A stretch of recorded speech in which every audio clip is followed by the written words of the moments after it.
वडिलांच्या आजारपणाचं नाटक, सहकारी कर्मचाऱ्यांकडून 4 लाखांची उधारी, उधारीचा वाद टोकाला गेला.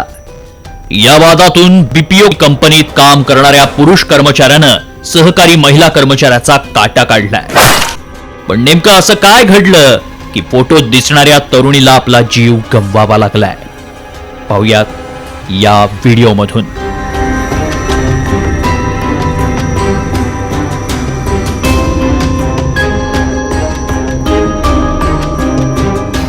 मृत शुभदा कोदारे आणि आरोपी कृष्णा कनोजा हे एकाच बीपीओ कंपनीत कार्यरत होते. सुरुवातीला शुभदानं वडिलांच्या आजारपणाचं कारण देत कृष्णाकडून कधी 25,000 तर कधी 50,000 रुपये असे एकूण 4 लाख रुपये उकळले. शुभदा एवढ्यावरच थांबली नाही, तिला अजून पैसे हवे होते. कृष्णाचा मात्र संशय वाढत होता. शेवटी कृष्णानं शुभदाचं मूळ गाव कराड गाठलं. पण तिच्या घरी जाताच कृष्णाच्या पायाखालची जमीनच सरकली. तिचे वडील अगदी ठणठणीत होते. त्यांना विचारलं असता माझ्यावर कोणतीही शस्त्रक्रिया झाली नसल्याचं त्यांनी सांगितलं. त्यानंतर मात्र कृष्णाच्या पायाखालची जमीन सरकली.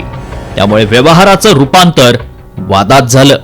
शेवटी कृष्णानं शुभदाचा काटा काढायचं ठरवलं. एक दिवस ऑफिसच्या पार्किंगमध्ये शुभदाला एकट्यात गाठलं. दोघात पैशांवरून वाद सुरू झाला. बघता बघता पार्किंगमध्ये इतर कर्मचारीही गोळा झाले. दोघांचा वाद इतका टोकाला गेला की हातातल्या धारदार शस्त्रानं तिच्या हातावर वार केले. वार करता क्षणी शुभदा खाली कोसळली. पण तिथे उभे असलेल्यांपैकी एकही कर्मचारी त्याला रोखण्यासाठी पुढे सरसावला नाही. हातावरचा घाव खूप खोलवर असल्यानं अधिक प्रमाणात रक्तस्राव झाला.